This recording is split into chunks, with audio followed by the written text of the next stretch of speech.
Terima kasih ya Tuhan, 31 tahun bukanlah waktu yang pendek, tetapi Tuhan bekerja atas GBI Mawar Saron.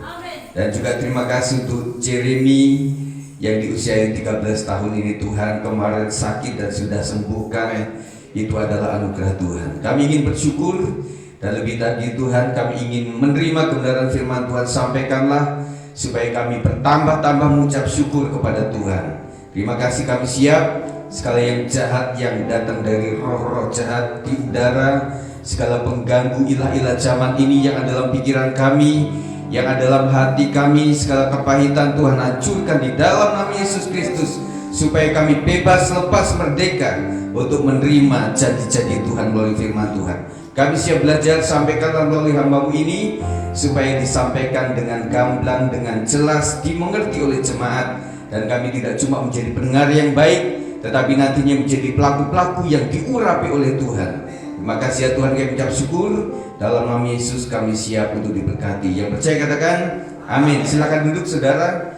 Puji Tuhan, kita akan bicara mengenai upah bagi orang percaya.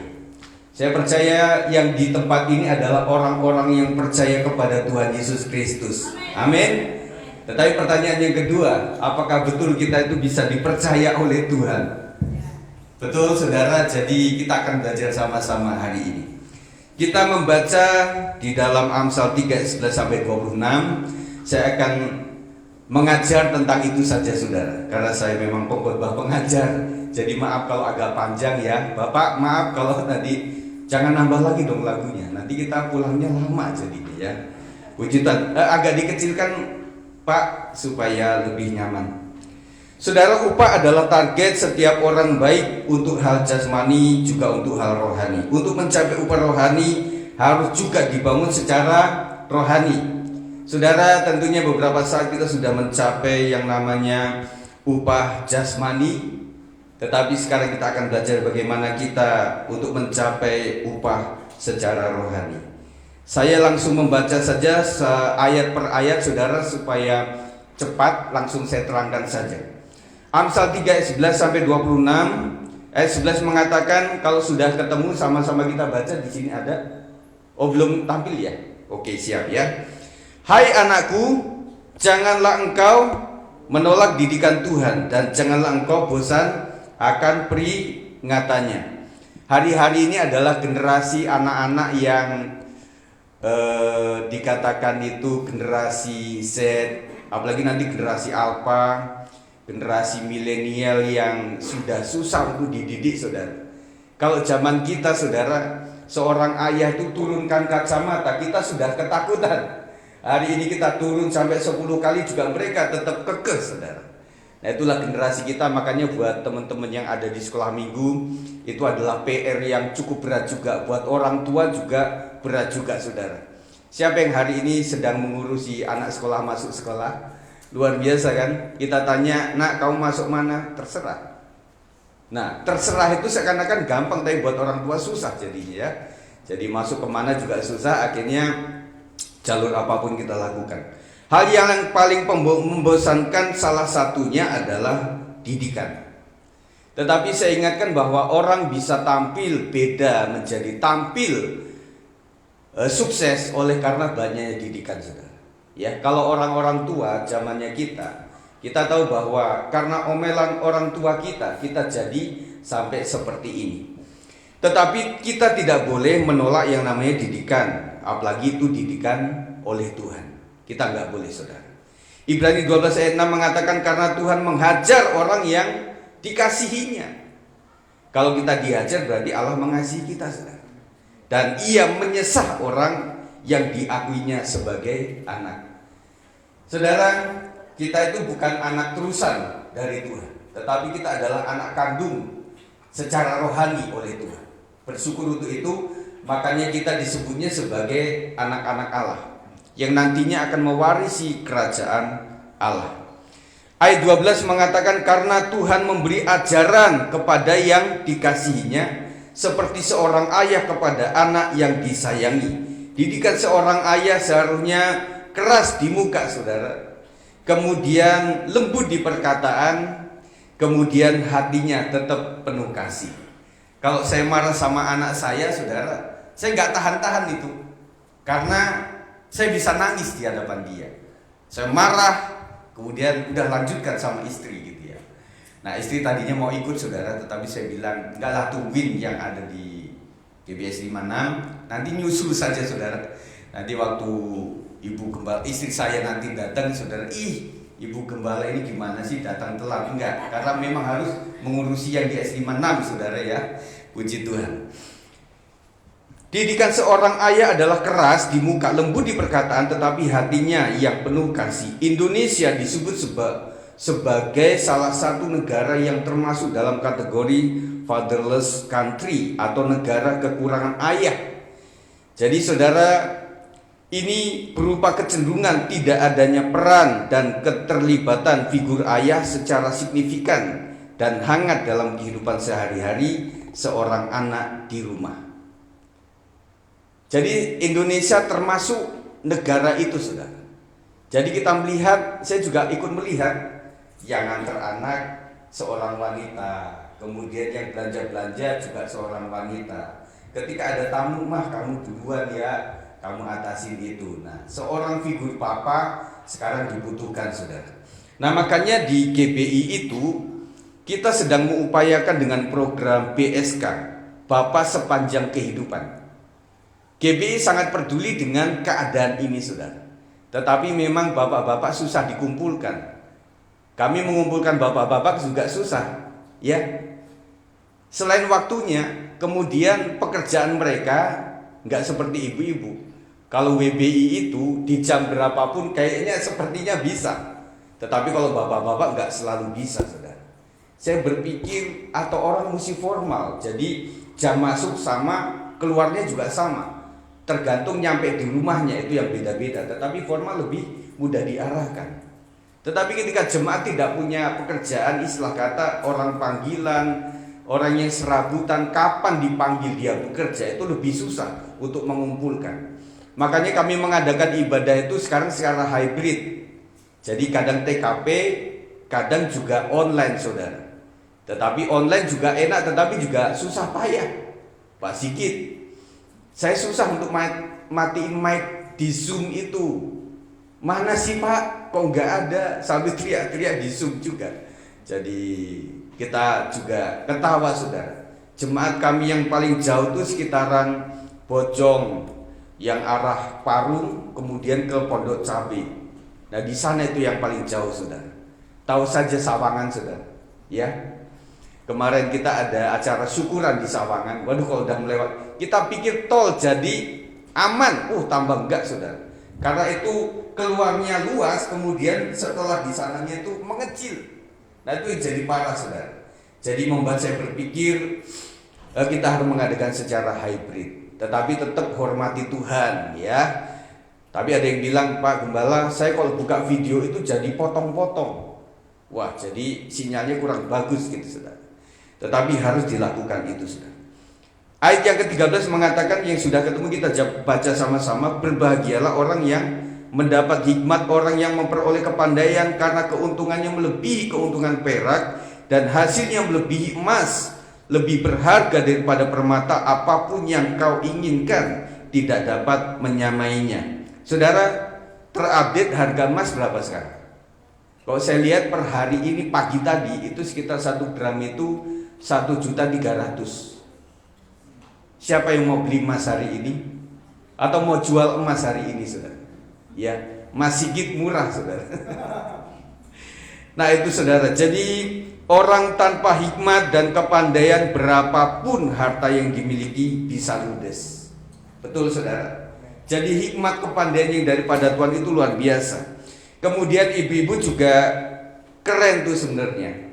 Jadi nggak sampai bisa mengolah itu pemasukan atau pengeluaran, nggak berani menghitung, ya, nggak berani menghitung. Tetapi saya bilang kepada rekan-rekan jemaat, sampai hari ini anak masih bisa sekolah, puji Tuhan. Itu adalah anugerah Tuhan. Waktu anak satu, berkatnya untuk anak satu. Zaman dulu orang bilang banyak anak banyak rezeki. Sekarang banyak anak, saudara, banyak masalahnya, saudara. Ditanya diem, disuruh maju juga malu, kemudian apa-apa juga musik kita yang aktif. Makanya silabus atau tahun ajaran setiap, makanya Pak Nadiem juga mencoba bagaimana ya kurikulum supaya sampai kepada kebutuhan anak-anak. Ada satu video yang lucu tuh, kurikulum merdeka, katanya merdeka. Itu kan ada anak kecil tuh kan yang ngomel-ngomel gara-gara ini saya nggak bisa main layangan, saya nggak bisa main ke rumah temen kan begitu saudara. Jadi membuat apa ya yang harus diterapkan di bangsa ini untuk generasi seterusnya. Tetapi puji Tuhan saudara, sesuai dengan yang Tuhan atur itu di dalam 1 Timotius 6 ayat 8, asal ada makanan dan pakaian cukuplah. Jadi saudara, saya katakan untuk kebutuhan kita ukurannya adalah cukup. Cukup ini menjawab segala kebutuhan saudara. Ya. Jadi orang sekitar Depok kira-kira kecukupannya setiap keluarga beda-beda saudara. Ada yang dengan 3 juta cukup, ada yang dengan 5 juta cukup, ada yang dengan 6 juta cukup. Tetapi kalau di daerah Kelapa Gading atau di Pulau Bangka atau di Papua waktu sebelum dibangun itu nggak dapat saudara. Makanya membangun di kota Papua itu susah. Makanya Sinode GBI Pak Rubin bilang kita harus sampai ke daerah-daerah.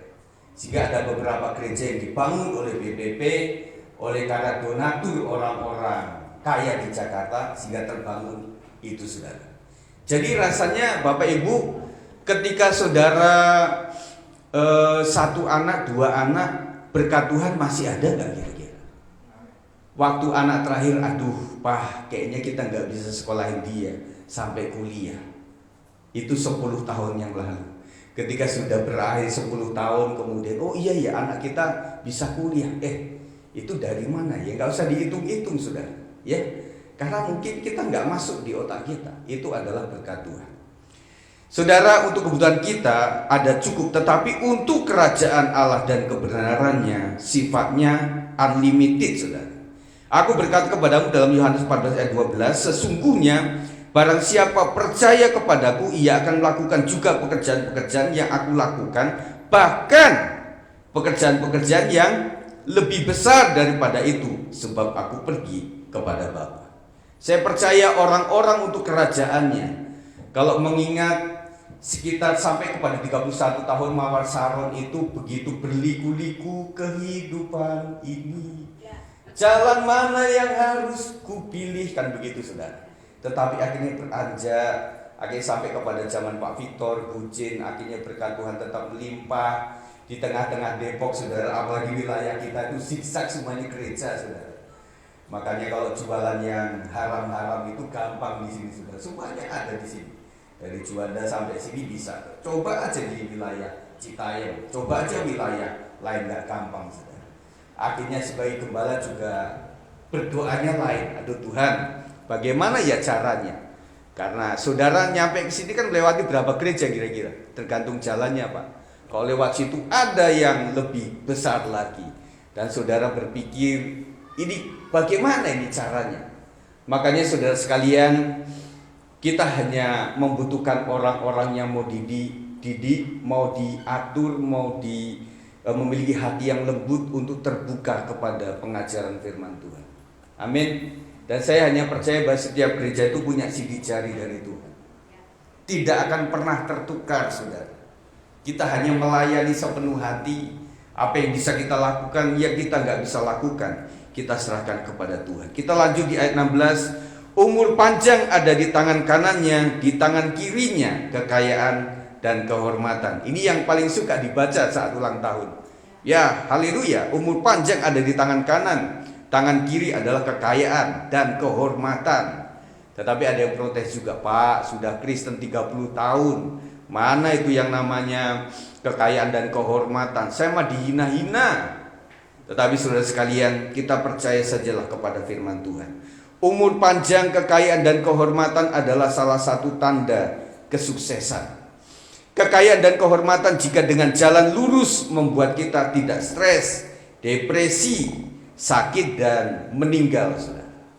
Nah, kita sedang menangani banyak pasien dari jemaat Karena jemaat kita juga ada yang salah ngitung makanan, salah hitung istirahat, sehingga membuat mereka, karena gini saudara, tubuh jiwa roh itu tetap harus sehat. Amin. Roh kita cekoki dengan kesehatan luar biasa, tetapi jiwa kita juga membutuhkan yang namanya, kemarin kita di webinar itu, di seminar itu dikasih tahu bahwa anak-anak sekarang sudah banyak yang depresi. Bahkan ada anak SD pun yang bunuh diri.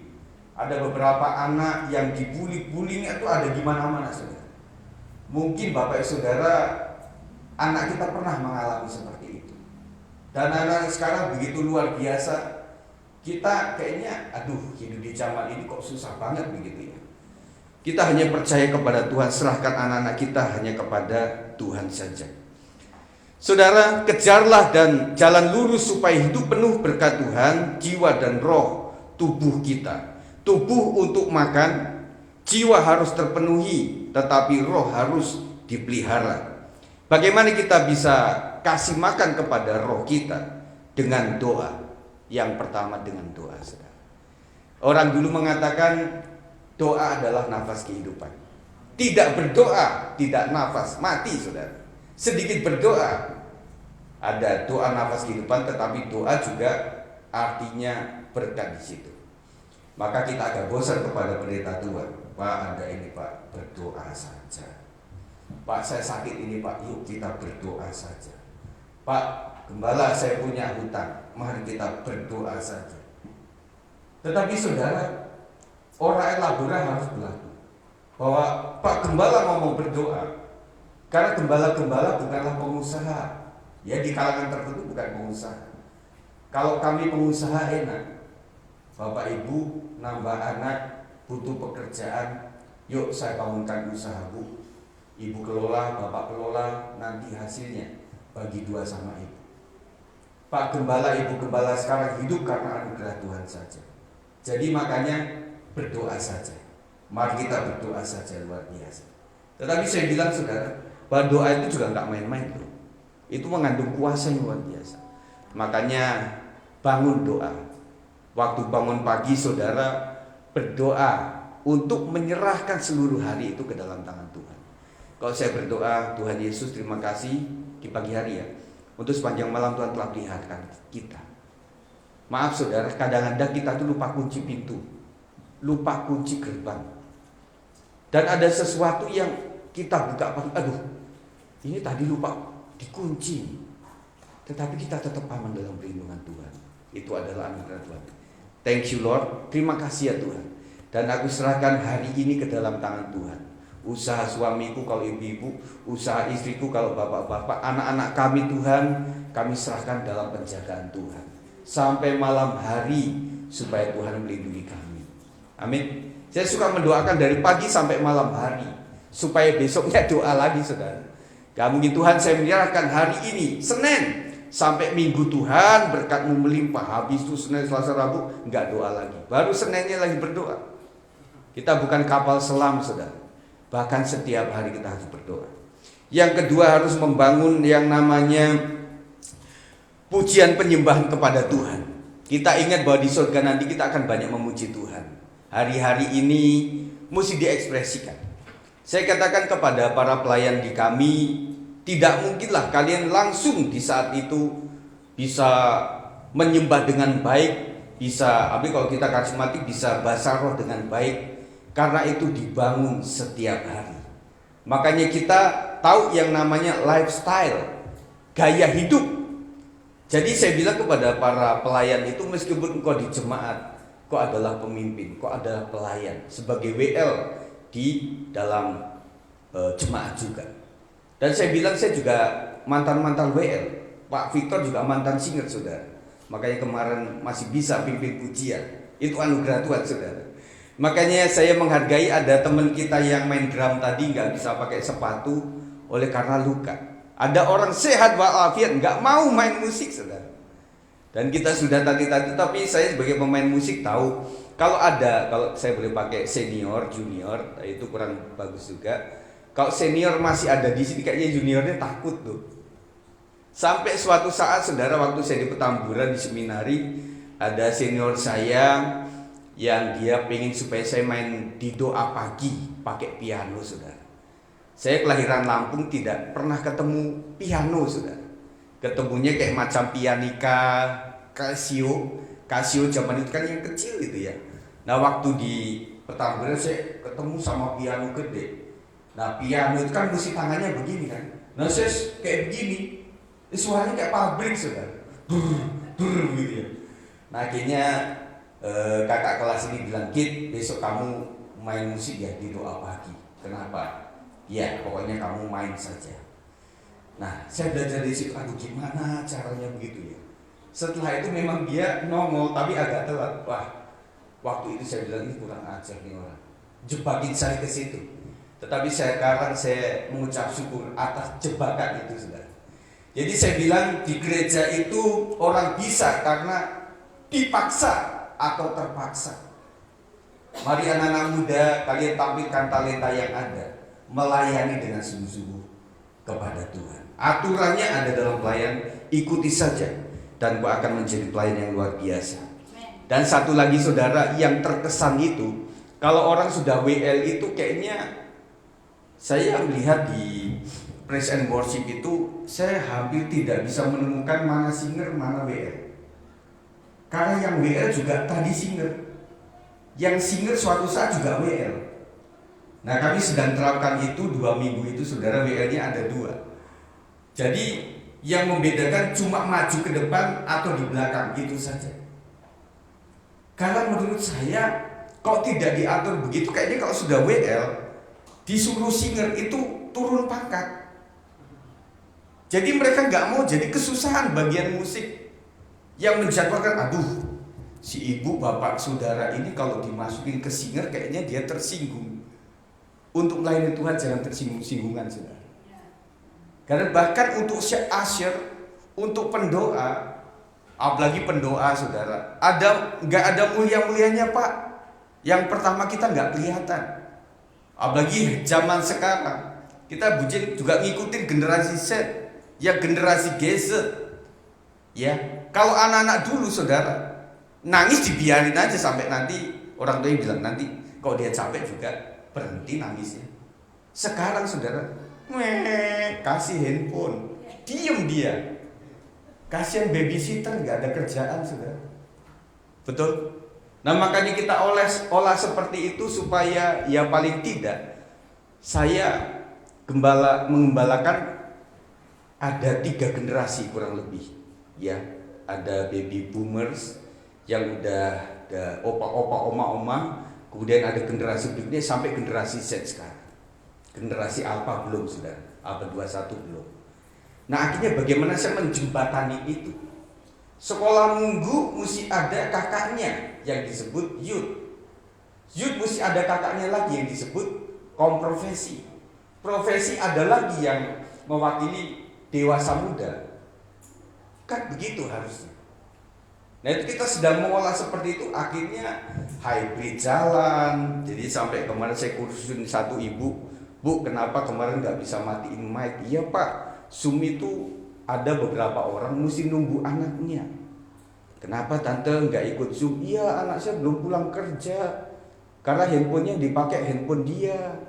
Ada lagi oma-oma, "Iya, karena cucu saya belum pulang dari les."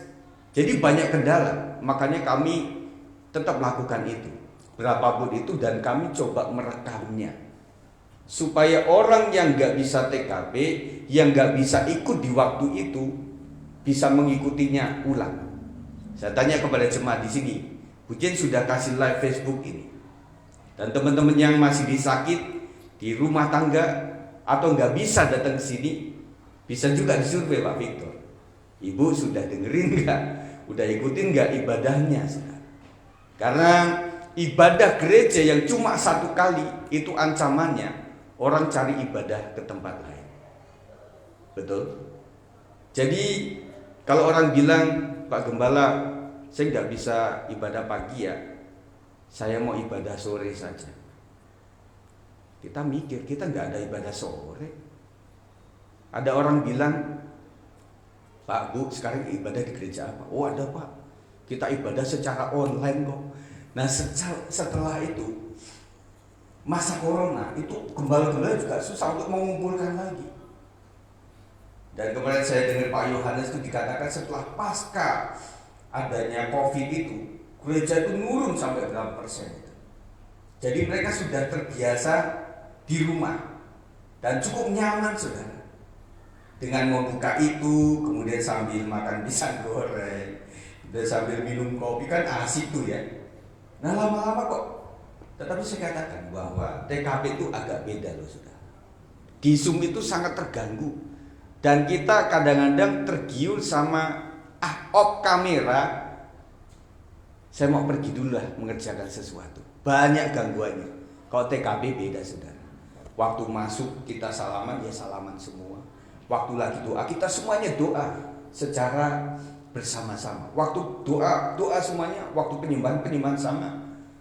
Kemudian waktu dengan firman Tuhan juga sama-sama. Jadi kita menjadi tertib saudara. Sampai kita pun juga menjaga mau pipis itu. Jemaat kita kan sudah umur-umur. Saya pun juga kadang mesti harus pipis.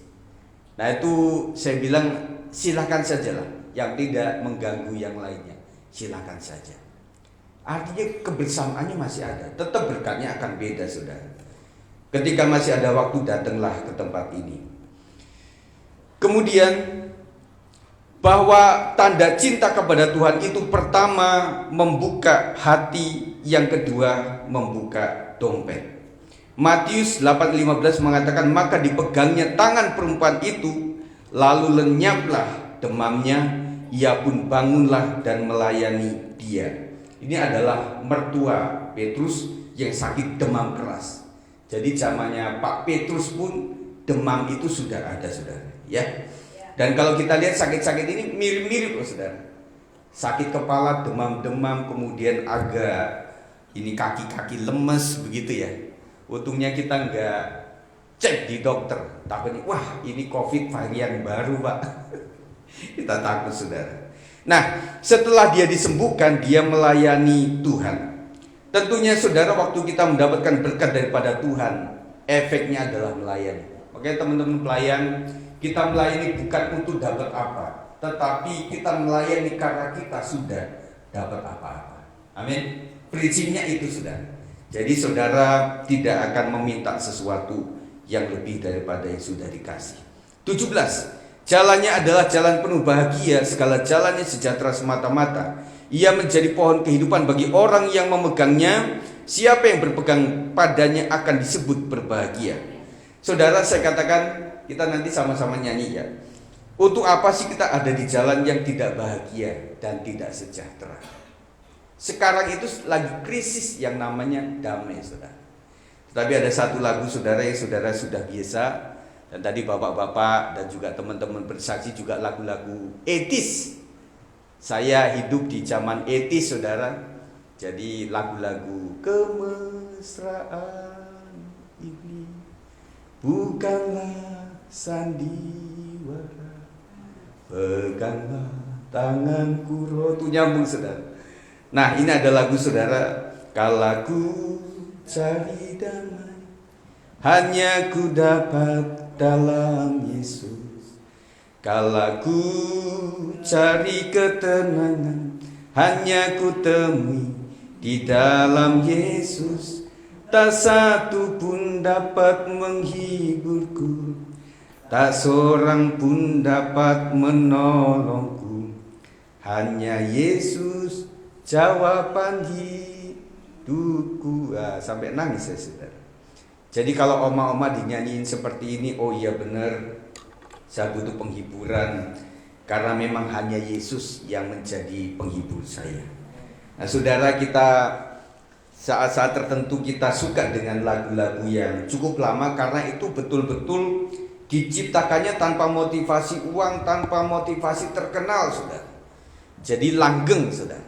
Ada beberapa lagu yang paling langgeng adalah Kidung Jemaat. Dan satu lagi yang lagu agak progresif yaitu Haleluya 12 kali. Nah itu lestari saudara. Seperti lagu-lagu sekarang ini nanti akan tergerus oleh lagu yang baru lagi, yang lebih tren lagi, saudara. Kemudian ada lagu Ku dayung-dayung perahuku menuju ke seberang, melewati angin ribut dan gelombang yang besar, tapi perahuku tak pernah oleng, karena ku undang Yesus masuk ke dalam perahuku, hingga ku selamat tiba di seberang. Tahu nggak lagu itu, saudara? Itu lagu sekolah minggu waktu saya kecil, saudara. Ku dayung-dayung gitu, saudara. Ini mengandung arti yang cukup signifikan dalam hidup kita. Kita sedang mendayung perahu kehidupan. Makanya janji pernikahan itu waktu dibacakan itu saat susah senang, waktu sakit sehat, waktu miskin kaya, itu janji sakti, saudara. Sehingga membuat kita bisa mendayung perahu kita sampai di penghujung jalan. Kita lanjutkan, saudara. Cari Yesus dapat bonus bahagia sejahtera sampai di kekekalan. Amsal 3 ayat 11-26. Di ayat yang ke-19 mengatakan, dengan hikmat Tuhan telah meletakkan dasar bumi, dengan pengertian ditetapkannya langit, dengan pengetahuannya air samudera raya berpencaran, dan awan menitikkan embun. Bahwa Tuhan Allah menciptakan alam semesta dengan hikmat, pengertian, dan pengetahuannya. Dia itu creator, saudara. Kita sebagai gambar Allah harus memiliki daya cipta yang lebih baik atau kreatif, saudara. Ada pelayanan yang kreatif, salah satunya adalah tamborin. Kemudian ada teater, drama-drama, itu adalah pelayanan kreatif dan membutuhkan orang-orang yang kreatif, saudara. Kita jangan kalah dengan orang-orang marketing yang terus kreatif dalam menjajakan dagangannya, saudara. Ada iklannya, saudara sering tengok di jalan itu, jangan tengok ke kiri, saudara. Karena orang dibuat penasaran, apa sih ini? Nah, akhirnya ternyata ada soto di situ, saudara. Ada sate di situ. Dan apakah gereja mesti beriklan begitu, Pak? Jangan tengok ke kanan waktu di situ. Apa sih? Oh, gereja Kamboja. Apakah seperti itu, saudara? Jadi rata-rata orang itu cenderung untuk melanggar yang dilarang. Ada orang jual ayam kremes, kremesnya lebih banyak. Nah, orang kan senang waktu itu ya, wah kremesnya lebih banyak. Ternyata ayamnya cuma segini, saudara. Ya, cuma kaki dipatahin jadi 2, jadi nggak dapat paha, tetapi bawahnya, ya. Tapi kremesnya banyak. Lama-lama juga orang pikir, ih, kita beli ayam atau beli tepung ini. Akhirnya nggak laku. Zaman dulu, saudara, kita goreng pisang itu gelondongan begitu. Ada juga yang kreatif dibagi 2, dibelah 2. Nah, sekarang jadi pisang kipas. Ya, lagi ditambahin lagi pisang kipas dari Kalimantan, Pontianak, kremesnya lebih banyak. Sama juga pisangnya kecil-kecil, tetapi tepungnya lebih banyak. Akhirnya inovasi baru. Kita susah sekarang karena anak-anak sekarang itu makanannya beda sama kita. Siapa ibu-ibu yang masih anaknya itu makanannya sama dengan orang tua, itu bagus, saudara, supaya kalau orang tua makannya jengkol, anaknya juga jengkol dong kalau sudah umur 7-6 tahun. Masa cuma kita orang tua? Jadi saya punya istri juga bingung. Saya punya kesukaan beda, anak-anak saya juga beda. Kalau misalnya ke mall, anak-anak kemana kira-kira? Japanese food, Korean food, ya, atau Chinese food? Kan ada, saudara. Dan ada di Margo City itu ada kulit ayam yang saya bilang ini makanan apa, tetapi paling laris, saudara. Di situ tuh ya namanya apa itu ya, di food court yang paling atas itu, sampai karena keponakan dan anak kami sampai kami itu dikenal sama warungnya. Ya, ada teman jemaat juga sampai dikenal. Oh, ini ya Ibu Gina ya, sampai kenal, saudara. Karena saking seringnya ke situ. Kok saya sukanya kan pecel Madiun, saudara. Karena saya orang Madiun. Tapi saya cari itu susah. Ada di sini ya pecel Madiun. Tetapi itu nasinya cuma dikit. Kemudian itunya lalapan juga beda. Kalau pecel Madiun asli kan kerupuknya beda. Di sini pakai rempeyek. Modernisasi katanya begitu ya. Nah, kemudian saudara, kenapa juga saya lihat ada mie yang di Margonda itu sangat laku, saya sebut saja mie gacoan, saudara. Kenapa? Saya lihat YouTube-nya. Jadi orang pikir jualan tuh susah, tetapi mie gacoan kok paling laku. Ternyata marketing itu tahu bahwa makanan yang paling viral di Indonesia yang jenisnya adalah mie. Yang kedua, kebanyakan anak-anak muda itu sukanya yang pedas. Yang ketiga, tidak kalah, yaitu murah. Tiga ini ada, orang berjibun di situ, saudara. Saya pikir waktu itu di Margonda ini, nanti pasca Lebaran juga sepi. Sampai sekarang tetap ramai, saudara. Ya, sampai orang turun juga karena namanya jadi ada mie iblis lah, mie setan lah, mie malaikat gitu ya. Jadi akhirnya dilarang dan akhirnya sekarang udah namanya cukup populer dan bagus, saudara. Ayat 21 kita percepat, saudara. Hai anakku, janganlah pertimbangan dan kebijaksanaan itu menjauh dari matamu, peliharalah itu, maka itu akan menjadi kehidupan bagi jiwamu dan perhiasan bagi lehermu. Saudara, saya tentunya menghargai orang-orang yang suka healing.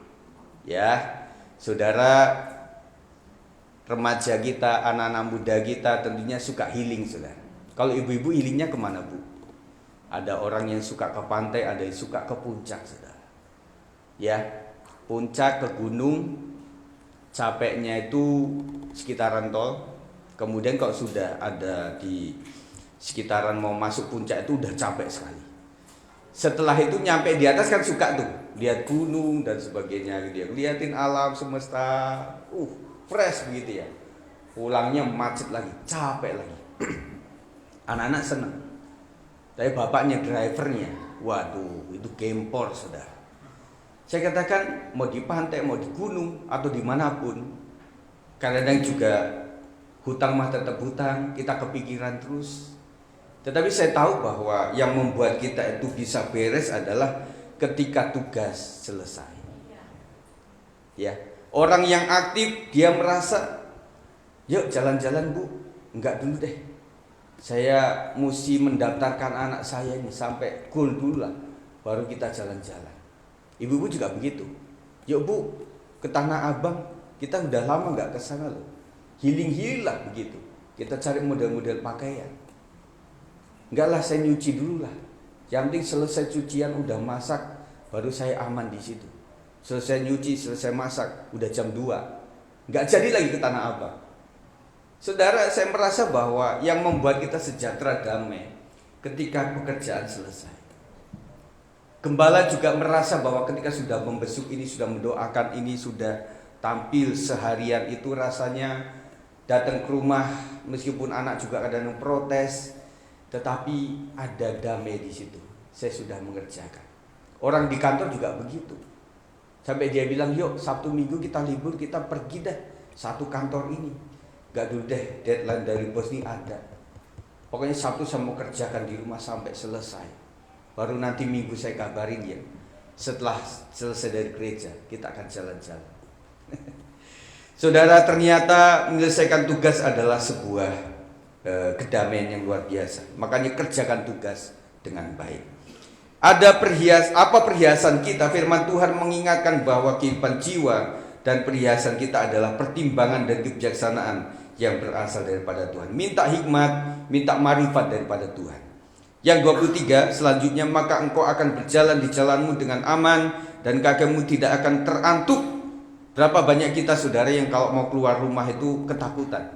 Wah, ada tawuran, ada begal, ya, kemudian ada banyak kecelakaan dan rasanya kita takut. Tetapi saya ingatkan bahwa kita punya yang namanya Immanuel.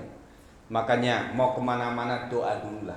Tuhan tolong kami mau ke puncak, Tuhan tolong kami mau ke Tangerang, Tuhan tolong saya mau masuk tol kemudian keluar ke Kelapa Gading ke gereja pusat. Tuhan jagai kami ya Tuhan, supaya sampai pergi dan pulang dengan aman dalam perlindungan Tuhan. Dalam nama Yesus. Kalau saya di mobil mendoakan itu outdoor, indoor, gas kopling, kabin mesin, dan juga rem, saya doakan semuanya supaya Tuhan jagai malaikat surga. Amin, saudara. Dengan demikian kita ada damai sejahtera untuk pergi kemanapun juga. Ayat 24 maksud saya, jikalau engkau berbaring engkau tidak akan terkejut, tetapi engkau akan berbaring dan tidur nyenyak. Berapa banyak orang yang karena pikiran tidak bisa tidur. Tetapi Tuhan katakan dalam Mazmur 127 ayat 2, sia-sialah kamu bangun pagi-pagi dan duduk sampai jauh malam dan makan roti yang diperoleh dengan susah payah, sebab ia memberikannya kepada yang dicintainya pada waktu tidur. Kita kerjakan di siang hari. Makanya sih bilang waktu doa pagi itu serahkan seluruh pekerjaan saudara. Habis itu limit waktu jam 9 sudah selesai atau jam 5 sudah selesai. Mari serahkan kepada Tuhan. Karena pada saat tidur Tuhan memberkati kita. Saya tahu ada beberapa pohon itu yang tumbuhnya itu di saat malam hari. Siapa yang menumbuhkan pohon-pohon itu? Adalah Tuhan sendiri. Kita kerjakan apa yang menjadi tugas kita, dan Tuhan yang mengerjakan selanjutnya. Amsal 1 ayat 22, berkat Tuhanlah yang menjadikan kaya, susah payah tidak akan menambahinya. Saya percaya saya bisa untuk beli ini, untuk beli apa, oleh karena berkat Tuhan saja. Saya tidak lupakan Tuhan. Janganlah takut kepada kekejutan yang tiba-tiba atau kepada kebinasaan orang fasik.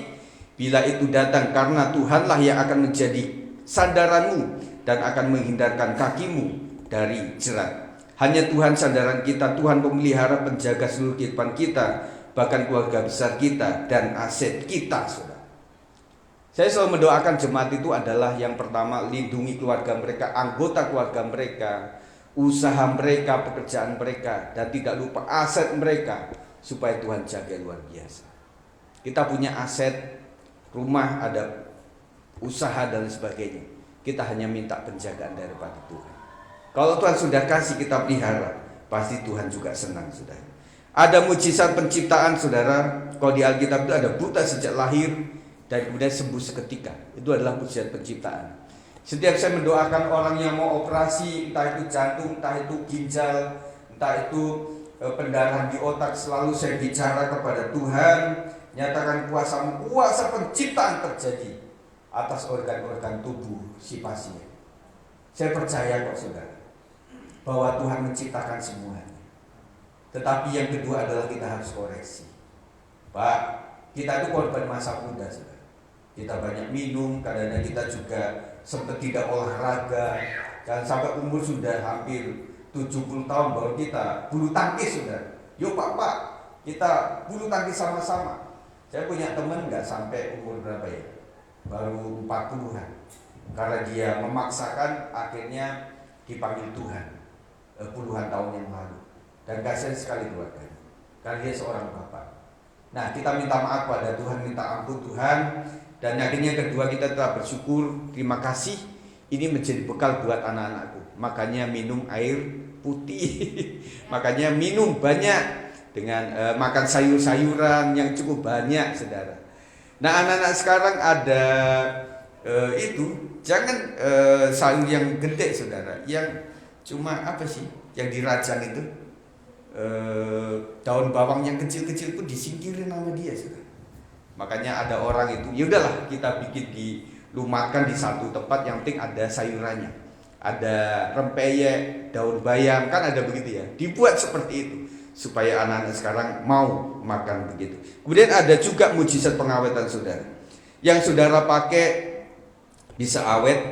Kemudian kita juga bersyukur kita jarang sakit. Itu adalah pengawetan daripada Tuhan. Kita bersyukur kita masih bisa punya baju-baju puluhan tahun yang lalu, masih bisa kita pakai. Itu adalah bersyukur. Ada orang-orang setiap dia pakai kaos kaki baru itu sudah seminggu, 1 bulan sudah ada ventilasinya, sudah bolong-bolong. Aduh, gimana ini? Nah, kalau saudara tidak seperti itu, saudara punya motor juga jarang ke bengkel, punya mobil juga jarang masalah. Itu adalah mujizat pengawetan daripada Tuhan. Dan mungkin kalau kita nggak sengaja, motor mobil kita lupa ganti oli, tetapi Tuhan masih lindungi. Itu adalah mujizat pengawetan. Saudara, jika kita belum punya sesuatu, kita bergumul, dan kemudian setelah punya, dipelihara dan dihargai, saudara. Jangan lupa apa yang menjadi hak Tuhan, kita kembalikan. Saya punya keponakan, dari jemaat itu, dan kadang-kadang anak-anak sekarang itu yang namanya handphone itu asal letakin, asal dibanting, dan memang pabrikan juga tahu bahwa anak-anak modelnya begitu, makanya mereka buat satu produk yang anti banting, saudara. Bahkan ada yang anti air, saudara. Memang harganya luar biasa. Jadi mereka berpikir kalau dapatnya mudah, mereka gak menjaga itu. Betul ibu-ibu, bapak-bapak? Mereka anak-anak kita seperti itu. Kalau ada anak-anak di sini, saya memohon kalian hargai, itu adalah berkat Tuhan. Kasihan orang tua punya kerja keras. Kadang-kadang mereka, Pak, naik kelas dikasih apa? Jangan yang handphone biasa dong, yang iPhone. Waktu lulus, mesti iPhone yang terbaru, mesti MacBook yang terbaru. Anak-anak sekalian, hargai kerja keras orang tua. Ada anak-anak yang begitu setelah sukses waktu wisuda, mereka ajak papanya dengan becaknya, saudara. Itu yang viral.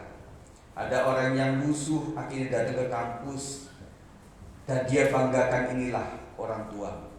Anak sekarang tidak cukup banyak yang membanggakan orang tua. Dan bahkan ketika mereka kerja kelompok untuk ke rumah itu, mereka halangi, jangan ke rumahku. Rumahku lagi penyemprotan nyamuk DBD. Oh, alasannya macam-macam, saudara.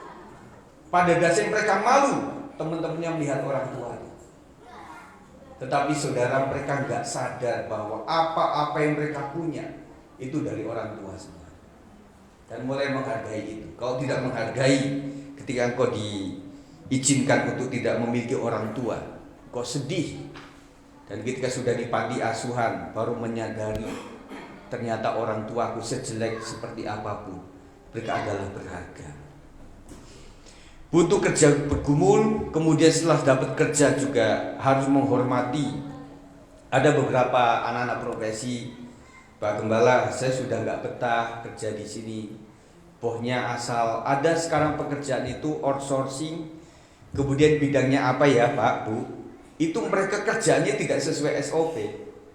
Dia misalnya bidang front office, suatu saat, nak tolong tuh di belakang ada satu pekerjaan yang dibutuhkan untuk kalian kerjakan. Mereka protes seperti itu. Kadang saya ingatkan begini, ingatlah waktu engkau mencari pekerjaan, begitu sulit kan. Jadi kalau di mata bos, itu lamaran begitu bertumpuk itu, kadang-kadang nggak dibaca. Mereka itu tanya kepada karyawan yang sudah tampil di situ, nah ada nggak saudaramu yang bisa menggantikan pekerjaan ini? Oh, dia masih kuliah, nggak apa-apa. Kita training dia, kita ajarin dia. Lembaran ratusan itu kadang-kadang diabaikan sama mereka. Tetapi friend yang paling dekat dengan kamu saja. Karena bosnya itu lebih percaya kepada orang yang dia kenal, dan dia berpikir saudaranya pasti paling tidak mirip-mirip sama dia. Nah, ketika kau sudah terima itu, apapun karakter bos, tetap hargai. Waktu kami bekerja sebagai seorang guru, wah macam-macam. Kalau udah puluhan tahun bekerja itu ngomongin yayasan lah, ngomongin inilah, pimpinan begini. Kemudian saya ingatkan mereka, jangan terlalu banyak menghakimi. Kau bisa punya rumah karena gaji dari mereka. Kau bisa nyicil motor, mobil, itu karena kau dapat gaji upah dari mereka. Jadi tetap lakukan saja apa yang baik. Dan saya bilang, apa yang baik tentu akan kita tuai dengan kebaikan. Amin saudara. Mari pemain musik. Orang rajin dan bertanggung jawab pasti akan menuai hasilnya. Rezeki tidak kemana Bapak saudara. Amin. Tetaplah jadi orang jujur. Pak, zaman sekarang jujur itu ajur kata orang Jawa. Kita harus main yang nikah-nikung. Kita berusaha untuk selurus mungkin di hadapan Tuhan dan juga di manusia. Dan saya katakan, tetap mengucap syukur kepada Tuhan. Tetap kerja dengan baik. Karena kita berpikir bahwa lakukan segala sesuatu seperti untuk Tuhan dan bukan untuk manusia. Teman-teman kami pemain musik, lakukan seperti untuk Tuhan. Seperti itu tidak sebenar-benar. Karena konsepnya adalah seperti untuk Tuhan itu, ini memang saya lakukan memang bukan seakan-akan langsung kepada Tuhan. Saya memberikan persepuluhan, saya memberikan kolekte, saya memberikan untuk donasi untuk Natal. Ini nggak langsung ke rekeningnya Tuhan kok. Makanya dituliskan seperti. Dan ketika mental kita itu seperti untuk Tuhan. Dan ada sekolah minggu yang punya lagu Mata Tuhan Melihat. Ada seorang dosen yang dia tidak mau waktu ujian itu mengawasi mahasiswanya. Di whiteboard itu dia cuma gambar sebuah mata. Dan dia tuliskan, ini mata Tuhan. Anak-anak takut, saudara. Meskipun dosennya gak di TKP, tetapi ketika dia melihat daripada gambar itu, oh iya ya, mata Tuhan sedang melihat kita. Di sini pun mata Tuhan sedang melihat kita. Makanya hormati Tuhan, saudara. Waktu suruh nyanyi-nyanyi, waktu suruh menyembah-nyembah Tuhan. Susah Pak nyembahnya, ngomong apa? Saya punya tips, saudara. Ingatlah kasih setia Tuhan. JJ yang berulang tahun, waktu dia menyembah Tuhan, dia mengingat waktu dia di rumah sakit apa Bu Cibino? Citra. Terima kasih ya Tuhan, Kau sudah sembuhkan saya. Terima kasih perpanjangan tangan Tuhan yang luar biasa. Terima kasih Tuhan, Kau Tuhan yang baik, Kau kembali yang baik, Kau adalah Jehovah Rafa yang menyembuhkan JJ. Aku ucap syukur kepada Tuhan hari ini. Dan pengalaman hidup kita dari puluhan tahun itu, kita ingat kasih Tuhan luar biasa. Dan kita tidak bisa doa yang singkat. Akhirnya kita bisa berdoa secara lama. Ada lagu yang kira-kira sudah dipelajari tadi tentang mengucap syukur. Ku mengucap syukur dan mengucap syukur selalu Tuhan. Ku tetap percaya rancangan-Mu indah, rancangan-Mu indah selalu Tuhan Yesus, Kau terindah. Bang, kita agak umur jadi udah gak bisa mencapai ringtone yang terlalu tinggi, direndahin dikit Bang. Jadi hari-hari yang ku jalani, ku selalu rasakan kasih-Mu. Ku bersyukur atas kebaikan-Mu, Engkaulah Yesus Tuhanku. Di bait yang kedua mengatakan, semua ini untuk membentukku, supaya ku hidup sesuai kehendak-Mu. Penyertaan-Mu selalu ku rasakan, Kau tak pernah tinggalkanku. Hari-hari yang ku jalani